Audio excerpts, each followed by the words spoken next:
মালা পরিলে গলায় আমার জ্বলিবে। কি বলছিস? শ্রীমান দুর্লভ লক্ষ্মীন্দরের শুভ পরিণয়, আত্মীয় স্বজনে পরিপূর্ণ রাজপ্রাসাদ, চারিদিকে বেজে উঠেছে সানাইয়ের ধ্বনি। যে আত্মীয় স্বজনগুলো এসেছে সবাই যেন লক্ষ্মীন্দরকে আশীর্বাদ করবার জন্য ছুটে এসেছে। এর পূর্বে যখন আমার 6 সন্তানের বিবাহ হয়েছিল, আমি সবাইকে বর বেশে সাজিয়ে সে বিবাহ করতে নিয়ে গিয়েছিলাম। আজ আমার দুর্ভাগ্য, 6 সন্তান ওরা কেউ বেঁচে নেই। আর 6 সন্তান বেঁচে নেই বলেই 6টি কাঁচা সোনা বিধবা বৌমা যেন ঘরের কোণে বসে মুখ লুকিয়ে কাঁদছে। আজ যদি আমার 6 সন্তান বেঁচে থাকতো, না জানিয়ে বিয়েতে কতই না আনন্দ করত, কিন্তু তারা বেঁচে নেই। তো সনাতন ধর্মে বিধবা নারী কোনো বিধির কাজে লাগতে পারে না বলেই বৌমারা কেউ এই বিয়েতে আনন্দ করতে পারছে না। তাই এই মুহূর্তে আমি লক্ষ্মীন্দরকে বর সাজিয়ে নেবার পর তাকে নিয়ে যাব সেই উজানি নগরে। এগিয়ে আছিস, লক্ষ্মীন্দরকে পাঠিয়ে দে।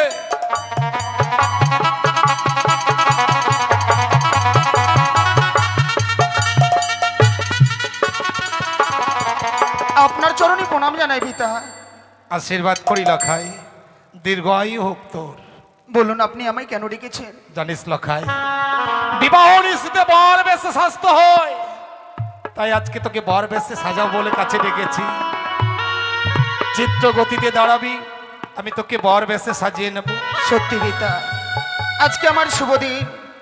এই শুভ দিনে আমারই পিতা, আপনি পিতা হয়ে পুত্রকে সাজিয়ে দেবেন, আর আমি চিত্রগতিতে দাঁড়িয়ে থাকবো না, তা কি করে হয়? আসুন, এই তো আমি দাঁড়িয়ে আছি, আমাকে সুন্দর করে সাজিয়ে দেবেন। তাই হবে রে লখাই। ওই নামক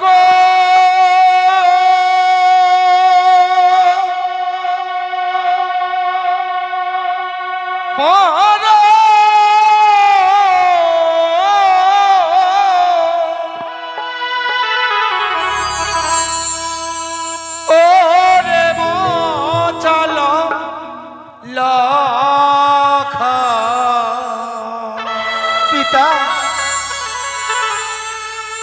ওই না পানি আর দোলালো রে,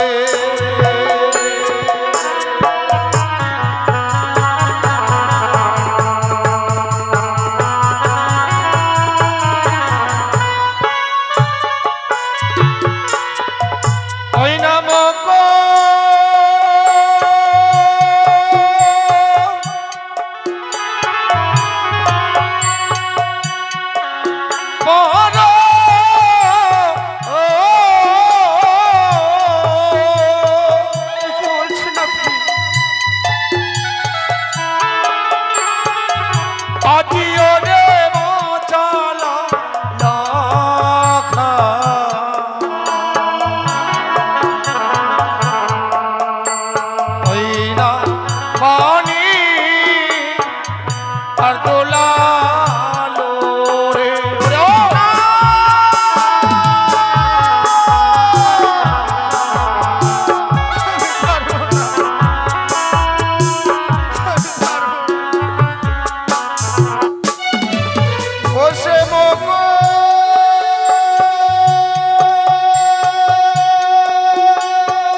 পারছেন আপনি?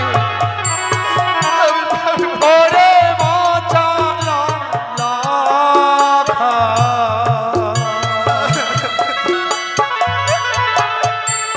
ওই না পূজা নিনগরে রে। ওরে ও!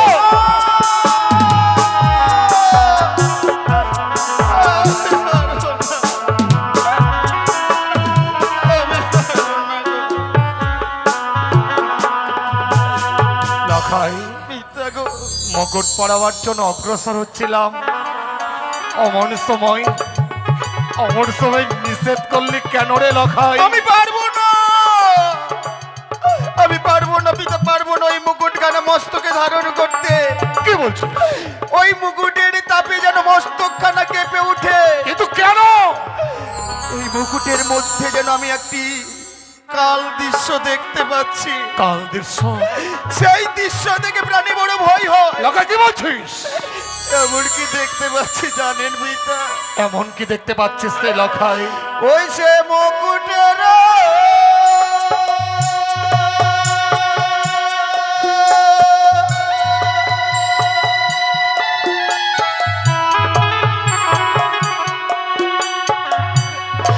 উপরে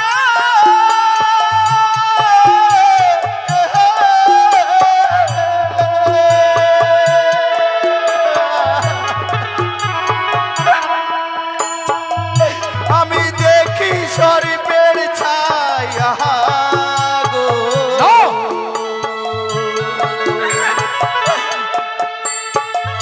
তাই মুকুটি দেখিয়া ভয় লাগে, মোর কাঁদে গো।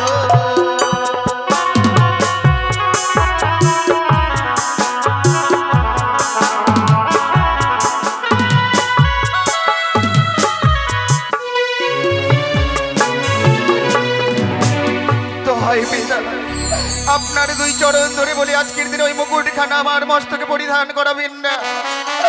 ওই মুকুটখানা যখন আমার মস্তকে পরাবেন বলে এগিয়ে নিয়ে আসেন, ওই মুকুট থেকে আমি কেন দূরে সরে যাচ্ছি জানেন? আর তবু যদি জোর করে ওই মুকুটখানা আমার মস্তকে ধারণ করে দেন, তবে তবে আজকের দিনে আপনাকে আমায় হারিয়ে ফেলতে হবে। বলতে চাইছিস যে মুকুটটা পরাবার জন্য অগ্রসর হচ্ছে, এটা হচ্ছে সর্পের মুকুট? সত্যই পিতা। লখাই রে, এই পৃথিবীর কোন পিতা কি পারে নিজের সন্তানকে সর্পের মুকুট পরিয়ে দিতে? আমিও তা পারবো না রে। কিন্তু মুকুটে যখন সর্প দেখতে পাচ্ছিস, এই মুকুট দিয়ে তোকে বর্ষাদের সাজানো, তোকে নাকি হারিয়ে ফেলবো।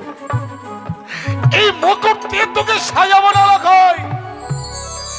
আরো অনেক দ্রব্য আছে, তাদের হয় তোকে বর্ষাদের সাজাবো। তাই করুন একটু পিতা। দাঁড়া লখাই, একটু দাঁড়া।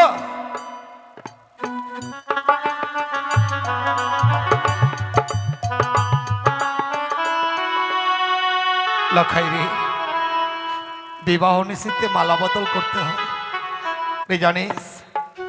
একটা নিষ্পাপ নারী তোর জন্য জাতক দক্ষিণে পদপানে চেয়ে আছে। কখন গিয়ে সেই স্থানে পদার্পণ করে সেই নিষ্পাপ নারীটির গলে তুই মালা পরিয়ে দিবি। মালা বদল না করলে বিয়ের পিড়িতে বসা যায় না রে লখাই। তা চেয়ে দেখ, সুদক্ষ কারিগর দ্বারা নির্মিত এই সুন্দর মালাখানা এনেছি, এই মালা দিয়ে না হয় তোকে সাজাবো। বেশ পিতা, ওই মুকুটখানা মস্তকে ধারণ করতে পারিনি, এই মালাখানা নিশ্চয়ই আমি গলায় ধারণ করব। এই তোমার প্রত্যেকের মতো কথা। ওই না মালা পড়ো পড়ো বা লাখা,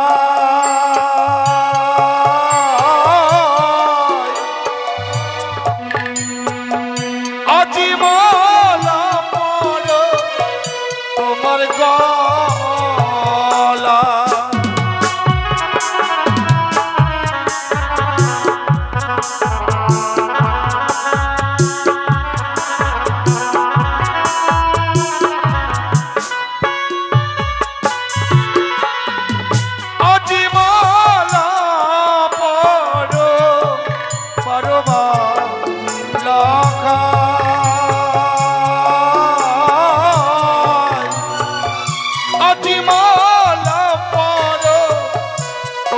গলা। ওরে ও! না! পারবো না। এই মালা আমি ধারণ করতে পারবো না। ওই না মালা না পরায় ও গো পিতা সওদাগর। দাদা, কি বলছিস? ওই না মালা দেখিয়া ভয় লাগে না! তাহা মালা দেখিয়া প্রাণ কাঁদে।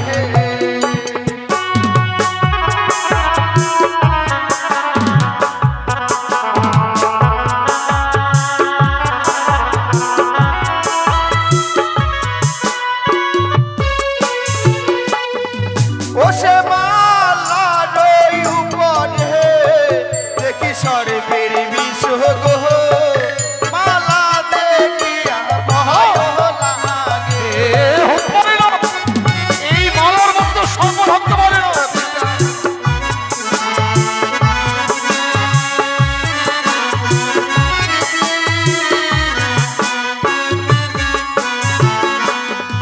ও সে মালা পরিলে গলায় আমার জ্বলিবে।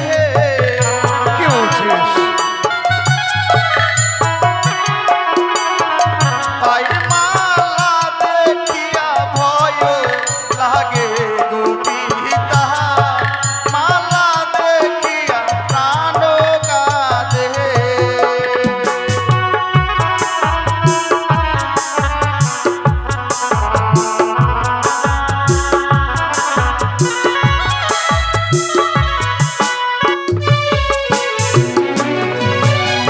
ওই মালাখানা গলায় ধারণ করলে গলাখানা আমার জ্বলে উঠবে।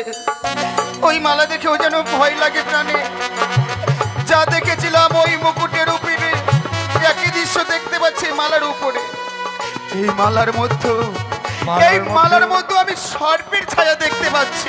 এই মালার মধ্যে সর্বে ছড়াতে পারছি। যা দিয়ে তোকে পর সাজে সাজাতে যাচ্ছি তারই মধ্যে সর্প। আজকের এই পরবেশে কেন সর্প দেখতে পাচ্ছিস তা জানিস লখাই? কেন পিতা? ওরে হস্তে মোর হেমতাল যষ্টি নেই। ওই কালিকাল দেখাতো হস্তে হস্তে আসছে আর তোকে সর্প দেখিয়ে ভয় দেখাচ্ছে। ওই কানি বেটি ভেবেছে সর্প ভাই দেখিয়ে তোর বিয়ে ভঙ্গ করে দেবে। আমি তোর সর্প ভাই এই মুহূর্তে দূরীভূতি করে দেবো লখাই। একটু ধরো।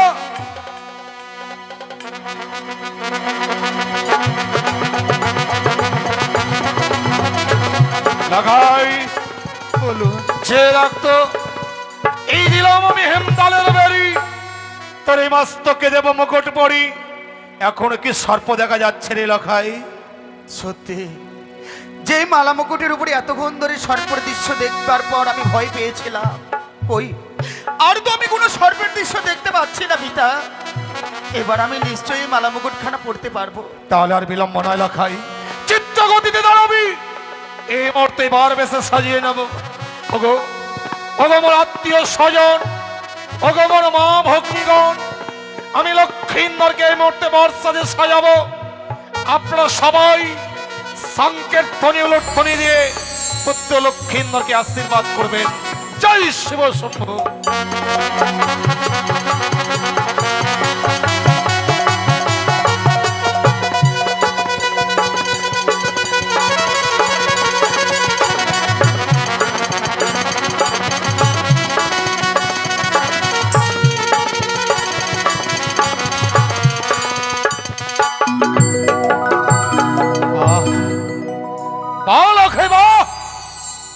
আজ তোকে কি সুন্দর দেখাচ্ছে। বর বেশে তোকে দেখবার পর যেন মনে হচ্ছে স্বয়ং গোলক থেকে নারায়ণ আচ্ছা এই ধরার বুকে নেমে এসেছে। ওরে জানিস লখাই, বলো। এতদিন শিখিয়েছিলাম পিতা স্বর্গ পিতা ধর্ম পিতহি পরমম তব ইতরি প্রীতিমা পর্ণে বীরন্ত সর্প দেবতা। পিতা দেবতাই হচ্ছে সব দেবতার চেয়ে নাকি বড়। আজ যদি নতুন শিক্ষা দিই লখাই, আমার কথা মেনে চলবি বল। এ কি বলছেন পিতা? আজকে আমার শুভ দিন, আপনি আমার পিতা হয়ে নতুন শিক্ষা দেবেন, তা রাখবো না তা কি করে হয় বলুন? আজকের দিনে আপনি যা আমাকে বলবেন আপনার কথা আমি অক্ষরে অক্ষরে পালন করব। জানিস লখাই, শাস্ত্রেও বলেছে জননী জনভস্ত স্বর্গদপি গড়িয়সি, গর্ভধারিণী মা নাকি স্বর্গের সমান হয়। যে মা তোকে 10 মাস 10 দিন গর্ভে ধারণ করেছে, নিজের বক্ষ সুধা দিয়ে তোকে এত বড় করেছে। ওরে লখাই, শুভযাত্রার পূর্বে যদি সেই মায়ের চরণে প্রণাম জানিয়ে মাতৃ আশীর্বাদ মস্তকে ধারণ করতে পারিস, এই পৃথিবীর এমন কোনো শক্তি নেই যে তোর জীবনে অকল্যাণ নিয়ে আসে রে লখাই। পিতা, আপনি ঠিকই বলেছেন।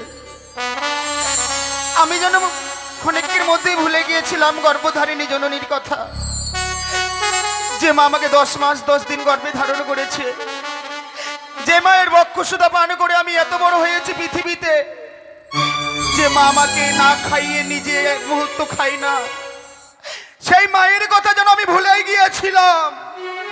আমি যাব পিতা, যাব। শুভযাত্রার পথে ধাপিত হওয়ার আগে গর্ভধারিণী জননীর কাছ থেকে বিদায় নিয়ে এসে আপনার সঙ্গে যাব আমি বিবাহ করতে ওই উজানি নগরে। এই আমি কি করলাম? লক্ষ্মীন্দরকে তার মায়ের কাছে বিদায় নিতে পাঠিয়ে দিলাম। লক্ষ্মীন্দর বিদায় নিয়ে এলাই বারবার যাত্রীগণকে সঙ্গে করে আমি ধাবিত অবস্থায় উজানি নগরে বৈবাহিক মহাশয়কে কথা দিয়েছিলাম 101টি একই বর্ণে বরযাত্রী নিয়ে যাব। তাই আর বিলম্ব নয়, বরযাত্রীদের সবাইকে আমি এই মুহূর্তেই বর সাজে সাজিয়ে নিই।